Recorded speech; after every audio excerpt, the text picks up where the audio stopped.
Hi there, Holy Creatives. Welcome back to another video.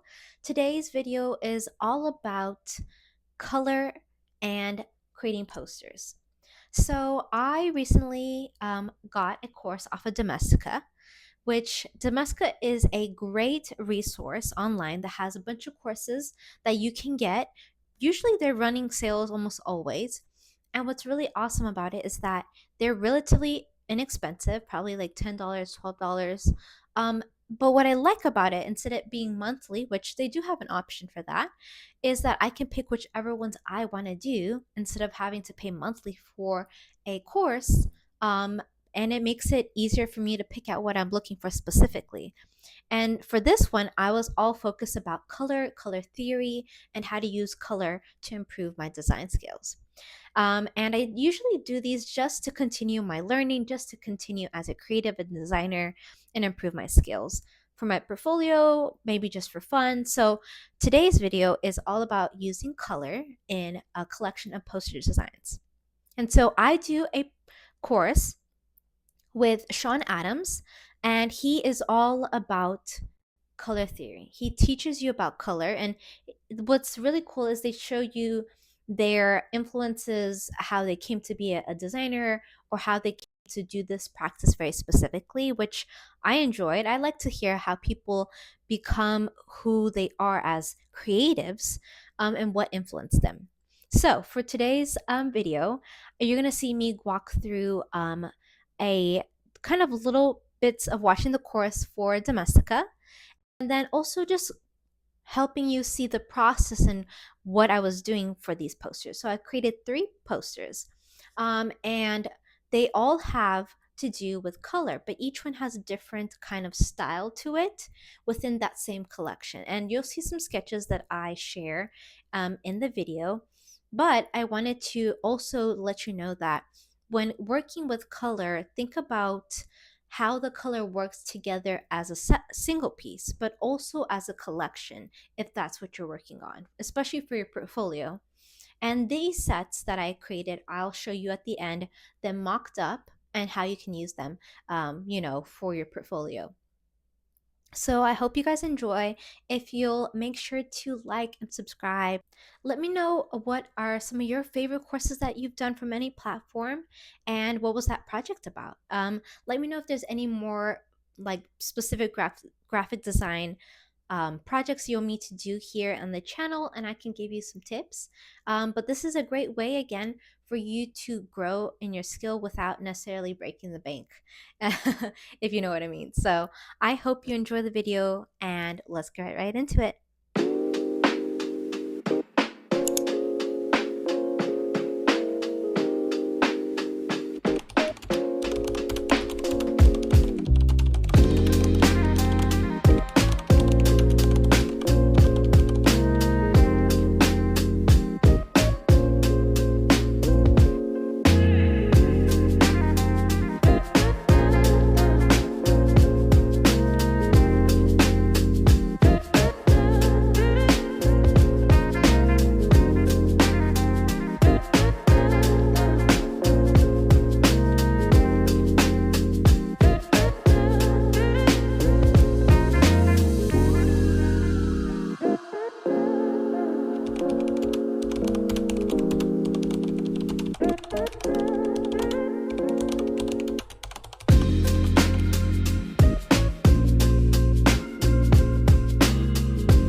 All right, so you guys saw in the previous clip me with kind of sketching out some of those ideas for the poster.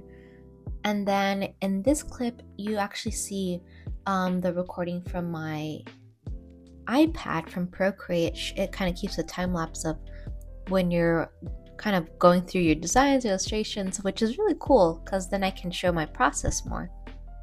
And for this one, the collection, I thought about color, and I thought about, okay, what about color in light and color with sound? And so with each poster, you'll see that at first I was thinking about gemstones, but then I changed my idea. So for this one, all three posters are going to have the word light as the main way to kind of connect or unify all three posters. But then they each have their own experimentation with color and light and sound, and so you see that in the design. And here I'm an illustrator, and I am adjusting the size for my font, but also designing the poster, so using that negative space in order to have a focus on the type. So it's both the type and the illustration are working together in this. And then I just kind of made up a little subtitle for each one of these. It's really just showing an example for you guys to see that you can really work with the negative space when you plan out your designs. And so learning from the course, he talked a lot about making sure the colors have enough contrast, making sure the colors work together well, and that it doesn't necessarily clash or blend in with each other. Also, don't mind if you can hear thunder. It's kind of storming here today. So I wanted to make this title very bold and strong so it works in unison with the illustration, but it stands out. It gives it a way for all three posters to look unified as a collection. And so the font is bold, it's a little bigger, and you actually see I take a color that's actually within the colors of the illustration for it to stand out, but yet still be unified and feel whole as a poster itself.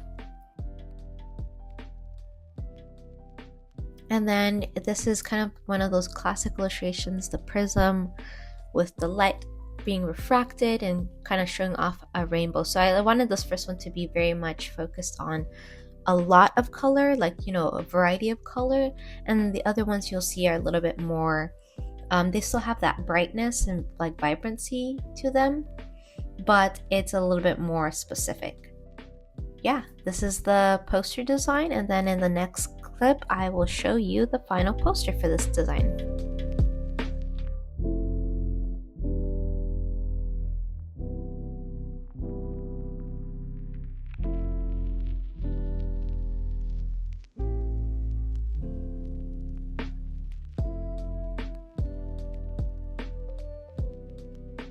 All right, so this is the final poster. At the end there, I actually added more texture. I added more noise to the poster itself. I really like that because it helps the text stand out, almost like it's popping out, but yet it feels like it's still a part of the whole thing with those colors from the actual poster itself. So that is this first poster design. And then let's show a little clip of the process for the second one. Again, done in Procreate using different brushes and wanting to keep with those like really saturated, vibrant colors against the contrasted dark backgrounds. And then here is the final design. So for this one, I have here the contrast of the black background with the text, again, same fonts for all posters with that light title. And then I take from a color within the poster to also give it contrast. You can see it goes really well from that black background. And then we have again a kind of a darker background as well for the bottom half of the poster, but it is focused on, you know, the energy of light and sound and also what we see. So again, these are kind of just made up, but there's texture, there's color, and then I messed with a little bit of the blends for the layers. So sometimes with your designs, try out different blend modes, you know, if it's multiply or overlay or burn or whatever. It sometimes adds a little bit more to the design, and so I like actually doing that with, especially when experimenting with color. I think that makes it quite unique and it stands out. So that is poster number 2. And then in this next one, I will share the process for poster number 3 and taking it into Procreate. So let's see that. All right, so you're probably thinking, like, how did you pick these colors? How did you find what works? Sometimes what I do is I will take inspiration from Pinterest, and colors, not necessarily anything that looks quite like mine, but that it has a very interesting colors and elements. So I'll look at color palettes. I'll just search color palettes on Pinterest just to see what they have and if I think would work well together. So that's what you see here, and what you saw in the final poster here is that light green yellowy color as the strong contrast behind that dark teal, and then that teal color into the very lime green. And here is the concept is sound waves and color. And so again, some of this may not make sense scientifically, but it's just kind of showing you the different poster design styles that I kind of worked with to show you how color can work, the different ways you can use color, and the color palettes. And so here is a mock-up of the second poster in a subway. You know, I'm thinking, what if this is for a exhibition in museum? All about color, the science, the history, and like how color, sound, and light works. So then where would it be? So these mockups, if you go to Behance.com, you can actually search free mockups, and honestly, most of the time they have some amazing, really high quality free mockups, and then at the same time they also have some that you could be paid for, but sometimes they give you a little sample version of a larger collection of mockups that you can get. But here it's in a subway. So if somebody is in New York City and they're wanting to go to an exhibition in the MoMA or wherever it may be, they can see this and of course be kind of intrigued. Now, I will say, to a poster, if it is to a museum or exhibition, always make sure to include the name of the museum, a logo, and maybe information about the exhibition itself. In this case, I kept it very simple just to show you guys how light, color, and all the design aspects work. But if this was client work, I would make sure to have their logo, make sure to have any information they need, like the days, the times, when they're open, and how long this exhibition will be running through. Because that, you know, helps people identify the information needed to go to these actual exhibitions. And then here is another mock-up. And this one, what I like doing here is I also like to make sure that the posters are their collections. So you want to make sure they work together. And here you can see all 3 of them together in a very good professional mock-up. Again, all of these are Behance, and they usually take you to different websites that you can then get for free. And so here we have all of them working together, same title, style, but different colors. So you actually feel the unified collection with this, though they have different illustration, different designs, but then their subtitles also similar in font. So that makes it a big difference in making sure they feel cohesive and feel unified. So I hope that this has helped you guys kind of maybe consider if you want to continue to grow in your creative skills and your creative aspects. Try checking out different places that you can grow in your design. YouTube is a great place. Domestika is a great place that's relatively inexpensive, and you get to learn from some awesome, well-versed artists and designers, and with several years of practice in their industry, which is amazing. And then kind of showing the process of how I made these using typography and negative space. So I hope this was helpful to you guys. It would make such a big difference if you guys like, comment, and subscribe. If you know anybody who's also in this journey of learning about creativity and design or color, then I encourage you to share this with them. So I hope you guys have a great day, and I'll see you in the next video.